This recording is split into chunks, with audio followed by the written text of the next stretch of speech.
Hello everyone, Shri IAS academy में आपका स्वागत है। जैसा कि आप जानते हैं कि श्री आईएएस एकेडमी ने आंसर राइटिंग सीरीज़ की शुरुआत की थी, जिसमें ऑलरेडी हमारे 127 पार्ट आ चुके हैं।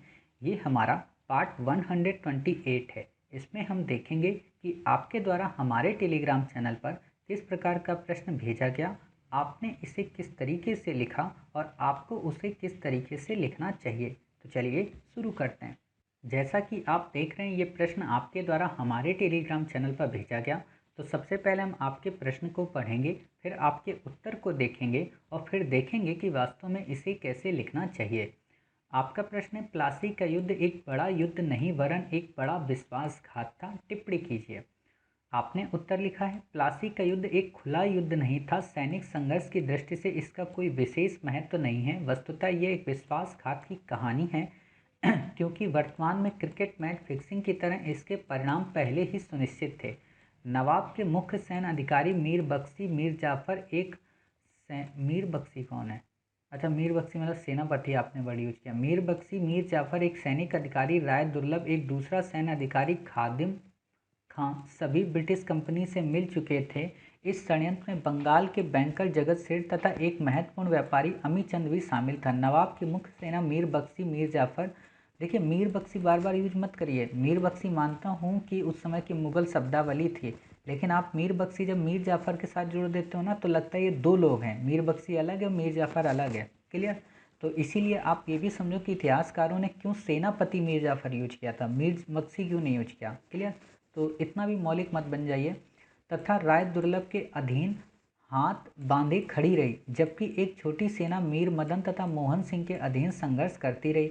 अतः यह महज युद्ध का एक नाटक था। ब्रिटिश की ओर केवल 65 लोग मरे, जबकि नवाब की सेना में 500 हताहत हुए।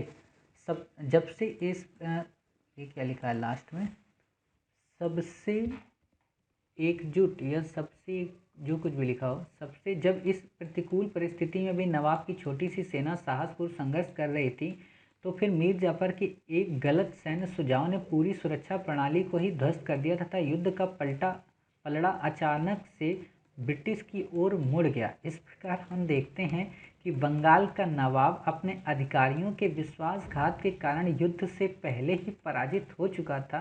इस विश्वासघात का सबसे दिलचस्प पहलू ये है कि भावी लाभ की प्रत्याशा में नवाब के अधिकारी तथा बंगाल के व्यापारी एवं बैंकरों के नवाब के साथ विश्वासघात किया, किंतु अंत में वे स्वयं भी एक बड़े विश्वासघात का शिकार हो गए।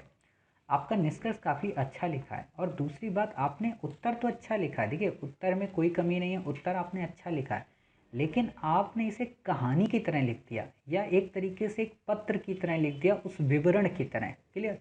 आपको विवरण और पत्र से हटकर प्रश्न के उत्तर की तरह लिखना है। यानी कि जैसे आपने मैथ फिक्सिंग वर्ड यूज किया, इसको यहाँ पे नहीं डालना है, इतना भी करंट से आपको अपडेट नहीं करना है। दूसरा, मीर बख्शी शब्द हटाकर आपको यहाँ सेनापति उपयोग करना है। और जब आप ये सब कर रहे होंगे ना, तो कुछ ही अधिकारियों का नाम बताइए, डिटेल में मत बताइए कि खादिम खां। हम भी उस समय नहीं बताए, क्यों? क्योंकि हम नहीं चाहते कि आपको तथ्य ज़्यादा रट जाए।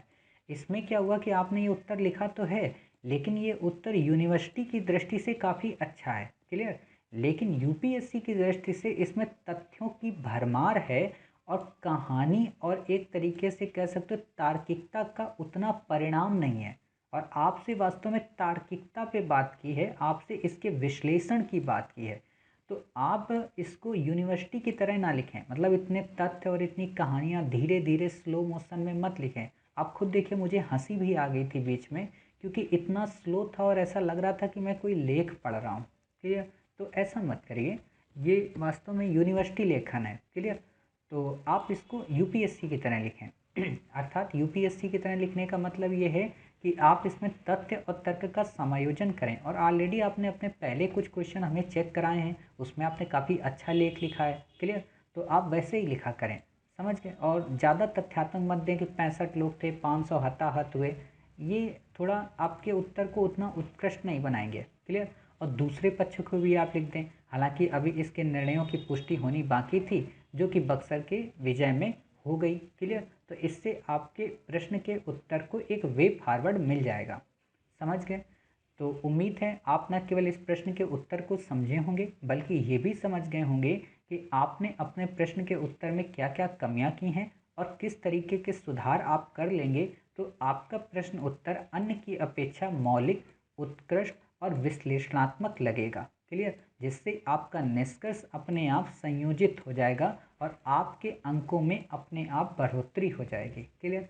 बाकी इसका डिटेल और गहन अध्ययन आप किसी भी एस्पायरेंट के आंसर राइटिंग सीरीज में चेक कर सकते हो।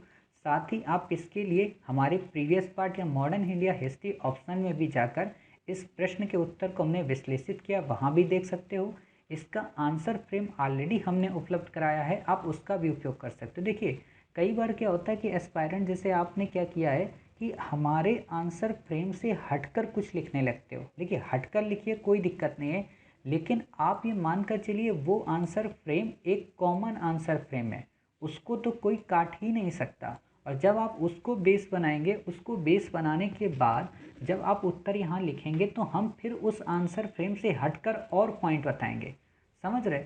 लगभग आप अगर इसको 50 बार भी लिखेंगे तो हम आपको इसके 50 तरीके बताएंगे। और आप देखते भी हैं कि अन्य एस्पायरेंट जब इसी प्रश्न को लिखे हुए हैं या उसके बाद किसी ने लिखा है तो मैंने हर एक आंसर राइटिंग चेक करते समय उनको नए नए पॉइंट बताए हैं, तो आपको भी नया पॉइंट बताऊंगा।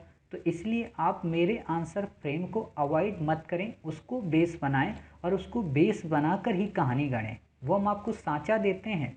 ऐसा मत सोचिए कि आप हमारे आंसर फ्रेम को देखेंगे तो हम ये कहेंगे आपने नकल की है। भाई हमने भी तो कहीं से नकल की होगी, ऐसा तो है नहीं प्लासी की कहानी हमने कहीं से गढ़ी है, कहीं से हमने तथ्यों को गढ़ा है। और इस दुनिया में जो कुछ भी है, जितना जिसके पास है, मौलिक कुछ नहीं है, सब ने किसी न किसी से सीखा है। अंतर ये है कि किसी ने उस चीज़ को पहले सीख लिया, किसी ने उसको कुछ घंटों, कुछ महीनों, कुछ वर्षों के बाद सीखा। तो मौलिक ये लगने लगता है क्योंकि हमने पहले सीखा नहीं था, और जब हमने सीख लिया तो वो हमें अपने आप लगा कि हाँ इससे जान पहचान है। क्लियर? तो आपको इतनी सारी बातें समझ में आ गई। आइंदा से आप इन कमियों को दूर करेंगे। मिलते हैं आप ही के द्वारा भेजे गए एक नए प्रश्न के साथ। तब तक अपना ख्याल रखिए और स्वस्थ रहिए।